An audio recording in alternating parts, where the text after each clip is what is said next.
रात एक हिमानी नाम का गांव था। गांव से कुछ ही दूरी पर एक भूतिया रेलवे स्टेशन था।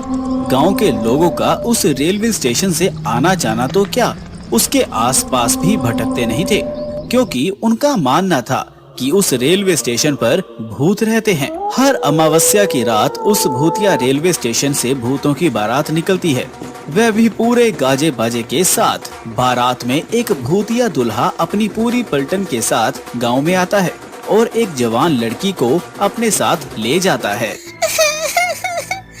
आज फिर वही मनोज अमावस्या की काली रात आ गई। घर में एक जवान बेटी है, कैसे मैं उसकी रक्षा करूं? घबराने की कोई जरूरत नहीं है। मैंने घर के सभी खिड़की दरवाजे बंद कर दिए हैं। कोई भी दरवाजा खटखटाएगा तो खोलना मत। आज हम में से कोई भी पूरा रात नहीं सोएगा। तभी महेश की बेटी आरती बोलती है, पिताजी, मुझे कुछ होगा तो नहीं ना? मैं उन भूतिया बारातियों के साथ नहीं जाना। मेरी बच्ची, तेरे माता पिता के होते हुए तुझे किसी से डरने की जरूरत नहीं है। पूरा गांव दहशत से अपने अपने घर में छिपकर बैठ जाता है। तभी गांव में ढोल और शहनाई की आवाजें आने लग जाती हैं।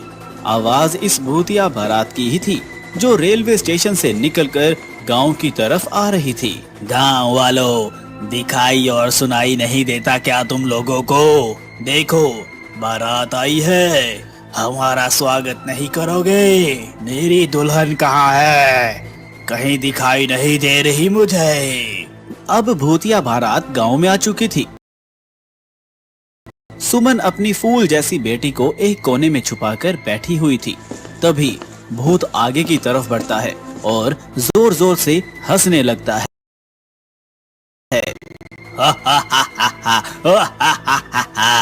आज तो मेरी शादी है, बिना दुल्हन लिए मैं यहाँ से जाने वाला नहीं हूँ। तुम गांव वाले मेरी दुल्हन को साथ विदा करते हो या मैं खुद तुम्हारे मातम के साथ उसे अपने साथ ले जाऊं? गांव में पूरा सन्नाटा था, मानो गांव में कोई इंसान ही नहीं रहता हो। तभी वह भूतिया दुल्हा महेश के घर में दरवाजा तोड़कर घुस जाता है। तुम्हारा दामाद आया है, स्वागत नहीं करोगे अपने दामाद का? मेरी बेटी को छोड़ दो, वो अभी बच्ची है। उसकी अभी शादी की उम्र नहीं है। बेशक तुम मेरी जान ले लो। मुझसे झूठ बोलता है बुड्ढे। कल तू ही तो अपनी बेटी के लिए दूसरे गांव में रिश्ता देखने गया था। मुझे सब पता है, सब पता है मुझे।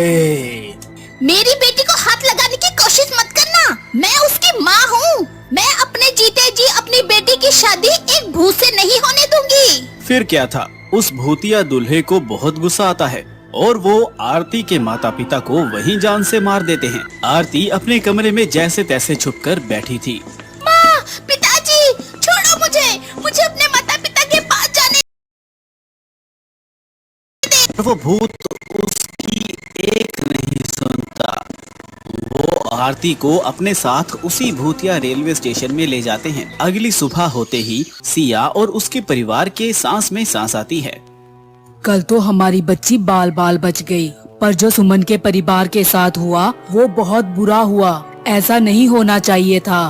पर हम कब तक अपनी बेटी की रक्षा करते रहेंगे? एक ना एक दिन तो वो भूत हमारी बेटी को भी उठा कर ले जाएगा। उस रात के बाद पूरे गांव में डर का खौफ छाया हुआ था। हर जगह मातम बिखरा हुआ था।